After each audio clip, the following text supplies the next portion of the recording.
Goeiedag, mijn naam is Evan, ik ben immigratieprocureur here in America, en ik wil jou helpen om immigratiewet te verstaan. Now, I have some very big news for everyone here on the channel, and remember, if you're new here, please remember to like, subscribe, share the video. If you're already a subscriber, consider becoming a channel member. It really helps the work that I do here, which is helping Afrikaners who are trying to go through the refugee program, as well as to help Afrikaners here in the United States who are seeking asylum, and to educate the American public as to the plight of Afrikaner persecution inside Africa. So if that interests you, if you like what I do, please consider helping and supporting this channel. So all that to say this, that President Trump tweeted yesterday a tweet that has a lot of significance for both the Afrikaner refugees who are trying to go through the program inside Africa, but even more so for those of you here in the United States who are going through the asylum process. Now, it helps both of y'all, so let me just explain why this is such a big deal.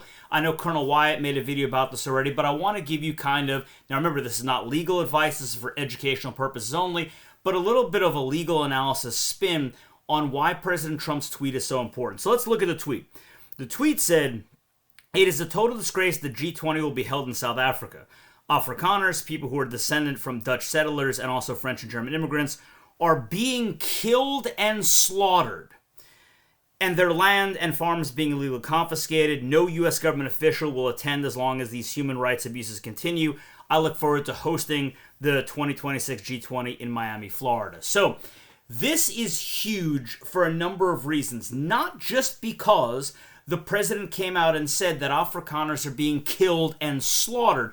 Both of those words, if you've watched any of my previous videos, you'll know that both of those are keywords that bring things from levels of discrimination to levels of persecution. Because persecution, which is the requirement for a refugee or an asylum program, has always been defined as extreme levels of conduct that reach the levels of things such as death, false imprisonment, assault, battery, rape, and torture. By using the term killed and slaughtered, President Trump has made it unequivocally clear where he stands with his belief of what is going on inside Africa to the Afrikaner people there and other ethnic minorities that are currently in South Africa. So that in and of itself is huge. But something else here, and this is where, as the lawyer side of me comes into play, of why this tweet is so very important, again, for refugee seekers, but especially for asylum seekers. Because you have to remember, asylum seekers have a much higher burden here in the United States that they have to overcome. For the most part, for those of you inside Africa with the refugee program, the requirement for you is to articulate past persecution or the well-founded fear of future persecution, which we've come to understand as meaning explain. Explain why you have this fear or what happened to you in the past. Whereas an asylum seeker, the burden is really on them to prove. And prove is a much higher burden, that they actually have experienced persecution in the past by the government or someone the government is unable and willing to control due to an immutable characteristic. That is because they are white Afrikaners. And you've heard me say in the past that burden is so high that upwards of 90-something% of all asylum claims get dismissed, whether that's from USCIS or from the immigration courts. So the burden is very high on asylum seekers. The burden is not as high for people trying to go through the Afrikaner refugee program, because for the most part, the government has, by establishing the program, already seen that there is a need for it. However, one of the requirements is still that you articulate, again, a lower burden, then prove that you have this well-founded fear of future persecution. But President Trump's tweet is important because during his last administration, the Department of Justice, the DOJ, officially came out and said that Trump's tweets are official statements of the President of the United States, meaning that the government is treating the statements as official statements of the President, the Chief Executive of the United States government.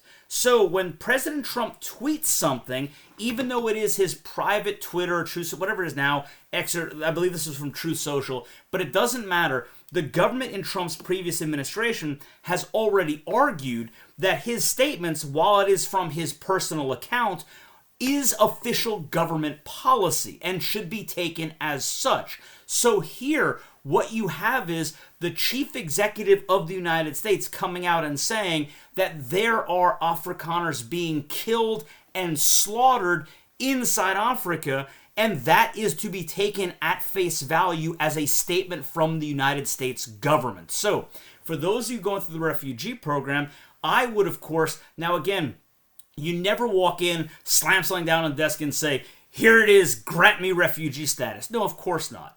You know, the USCIS refugee officers are, of course, still going to interview. And in reality, is anything going to change? No.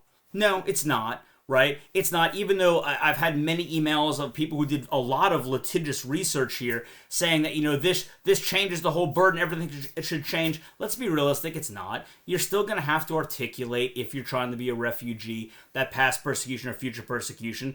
But this does significantly change things for you, because you can say, look, and by the way, I'll put the link in the description to the ABA article that cites the Department of Justice in federal district court saying that the president's tweets, President Trump's social media statements are official government policy, or official government statements rather. And what he says is the line of the government, the line of the chief executive, the line of the president. So that comes from the ABA, the American Bar Association, which, if you're not sure what that is, every state has a bar association that licenses us attorneys. The ABA is like the national equivalent of it. So you can read it for yourself. But I would go into your interviews and say, hey, look, the government has said in the past that the president's social media tweets are the official statements of the president. Here is the president, the chief executive of the United States, saying that Afrikaners are being killed and slaughtered. Clearly that rises to the level of persecution. I have the fear of this. And again, there's still some things that you would have to articulate, right? It's the government. There's someone the government's unable or willing to control, and it's because you're an Afrikaner. You're still going to have to go through those steps. But this is a huge bump for you. Now, for asylum seekers, why I think this is really significant is because of that article that I'm putting in the description. That the ABA wrote this article, and you can find many different articles of it, and everything I've found so far, there's been nothing that the government has never since 2017, contradicted or gone back on their position that President Trump's social media tweets or statements are his official position. So I would argue that still stands. The burden for you as asylum seekers, since it's so much higher, you're going to come out and say, look, the president, which, by the way, USCIS, you falling under the Department of Homeland Security and all the alphabet soup agencies, you're part of the executive branch. The chief executive of the United States, the president, is saying that my people are being killed and slaughtered, and you don't think I have a well-founded fear of returning to South Africa? And again, don't go in like a jerk. That is not the way to do it, because even with this, I guarantee you some of you will still be denied. Even though we have case law that says that when the government has acknowledged persecution, then the presumption is that the person has a well-founded fear, which makes sense. So then that well-founded fear would have to be rebutted by the government. So in theory, you're going into your asylum interview, and even refugees as well, with the position that our government, the chief executive, has said there is persecution, so therefore the burden should be shifted to the government to prove that it is no longer well-founded, or that fear is no longer well-founded and you don't have it anymore. Now, that's not what's going to happen, okay? Everything is still going to be exactly the same for both refugee seekers and asylum seekers. Let's be realistic here, right? They're not going to flip everything because President Trump set out a tweet. But you can, and to go with that, that would have to be, we're talking about lots of litigation here if someone got rejected of going through all of that, and those are different possibilities, and we could talk about that at a later date. I'm just saying, on its face, nothing is changing.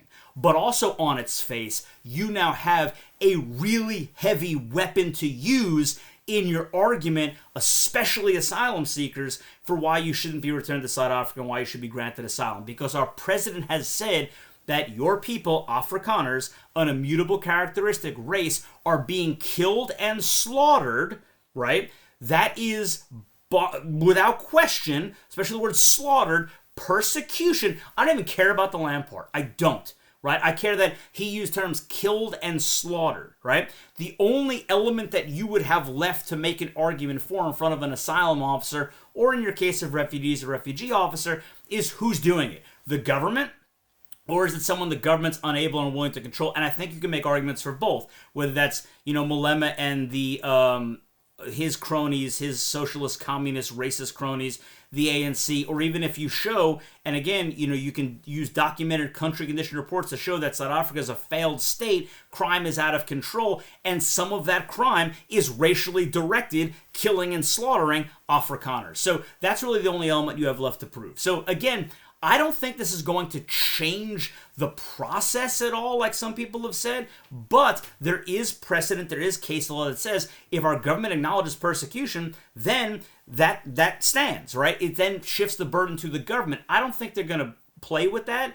I think you're still going to have to articulate if you're a refugee. You're going to. Let's just be honest. And asylum seekers, you're still going to have to prove. But if I was an asylum seeker, I would walk in with this ABA article showing that the government has said in the past, and it has never changed its position as far as I can find with my research that I've been doing in the last 12 hours. I'm still going to do a little bit more and tell you if I find anything, that President Trump's statements or tweets or social media are his official statements, and here is his tweet saying that Afrikaners are being killed and slaughtered.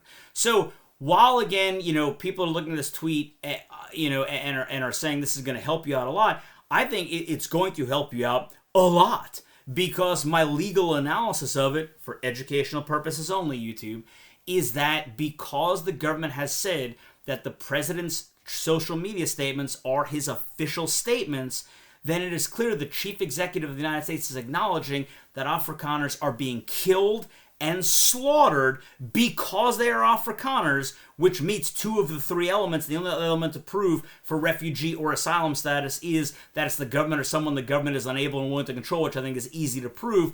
So clearly, you are deserving of a refugee program, and those in the United States, you are clearly deserving of asylum. So I hope this helps you to better understand why this tweet is so important, why if you are in asylum proceedings in the United States, you should use this tweet, absolutely to bolster your case. Again, depending on how long it takes for you to get your interview, things like that, as more time goes by, the tweet becomes less powerful and, things like that. But for right now, let's just focus on November 8th that this tweet was said.